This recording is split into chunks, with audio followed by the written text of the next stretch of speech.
qu'est-ce qui va se passer? Eh bien, soudain, vont apparaître dans les lieux d'exposition des jeunes artistes qui ne sont pas filles d'artistes.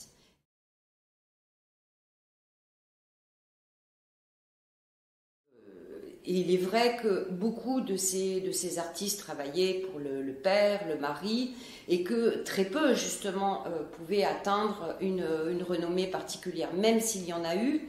Mais à ce moment-là, on les considère comme des figures exceptionnelles, dans la mesure où elles prennent place dans l'espace public, où elles ont une renommée qui les fait sortir de cet espace domestique, de cet espace de travail dans lequel habituellement les femmes évoluent.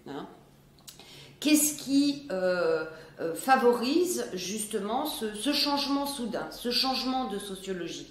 Parce que pour un petit peu vous livrer les choses avant de les prendre au fil des événements, qu'est-ce qui va se passer? Eh bien, soudain vont apparaître dans les lieux d'exposition des jeunes artistes qui ne sont pas filles d'artistes, qui ne se sont pas formés dans les ateliers familiaux et qui viennent d'un milieu où certes on a l'habitude de se former aux arts d'agrément parce que c'est un signe de distinction sociale, c'est un capital matrimonial.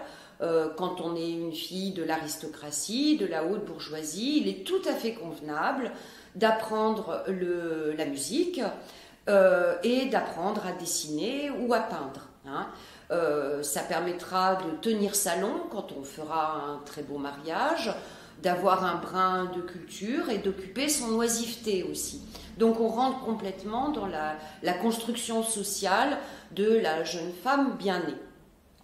Mais il va y avoir un événement qui va un petit peu servir de catalyseur.